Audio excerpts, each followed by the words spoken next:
Hey everybody, how's it going? I got a special request from a really good friend of mine, so thank you for this. Let's make some bread.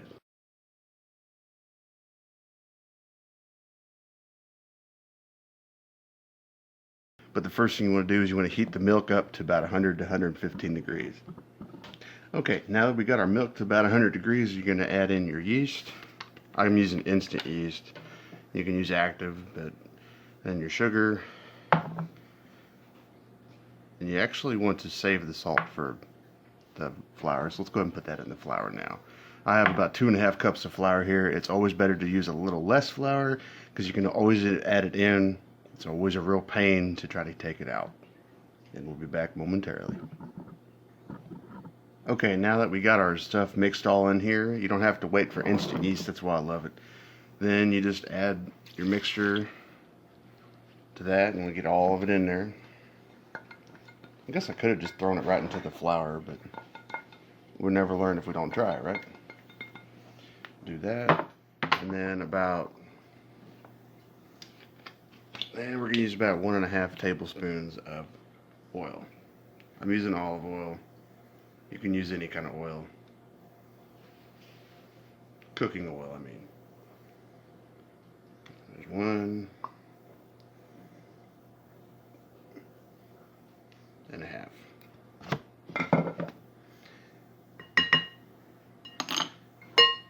And then we mix it up. And like I said, if it's too sticky, you can always add a little more flour. If it's too dry, you can throw a little bit of water or milk into it, but you can't take the flour out.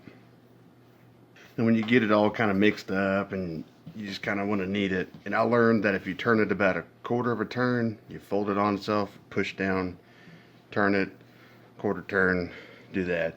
That works pretty well. And you do that for about, I don't know, 5-10 minutes. Alright, once you kneaded it for about 5 or 10 minutes, take the bowl you had the flour in earlier, put in about, I don't know, a teaspoon of oil, and you just want to slosh it around and get it all fully coated, and then let it proof for between, I'd say, an hour or doubled in size. And we'll be back then.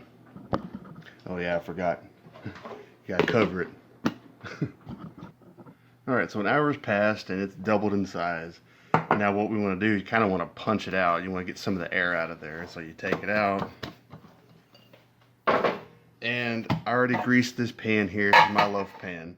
And what you want to do is you want to stretch it to about the size of your loaf pan. Kind of make it a little rectangle.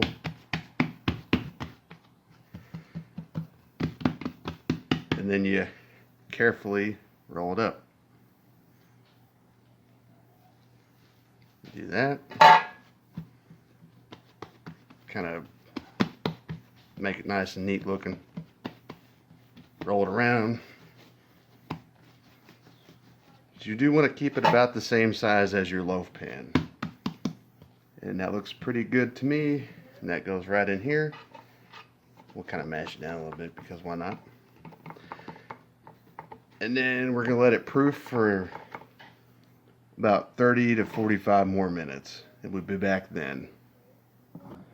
Alright, so the 30 minutes has been up. She's proofed nice and good. And now we throw it into our oven.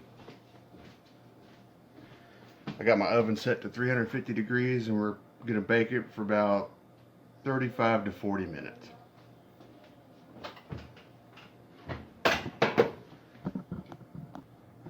Made a small mistake. I had to move one of the racks down, but now it's in the oven and we're baking it about 350 and for about 35 minutes. Alright, about 40 minutes later I went ahead and took it out of the oven. That looks really good to me. Get a really good close shot.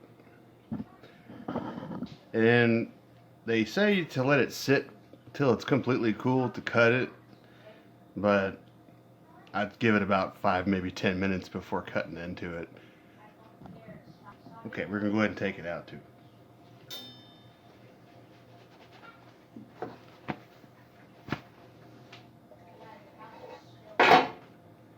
Ooh, look at that. That looks really good. You put it on a cooling rack.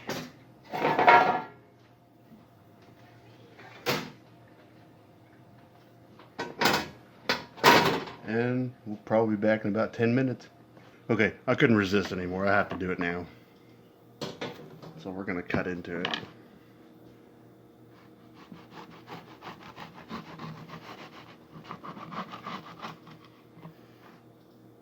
Wee.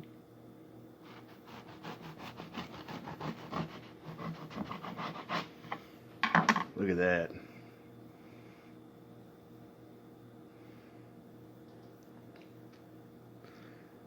Put a little butter on that. Oh, it'll be so good.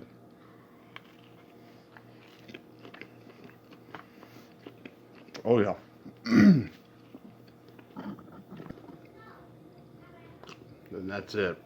I think the hardest part is waiting so long to get it all done, but it's so worth it. I went ahead and put a little butter on mine. And yeah. So I hope you follow along. I hope you follow this recipe.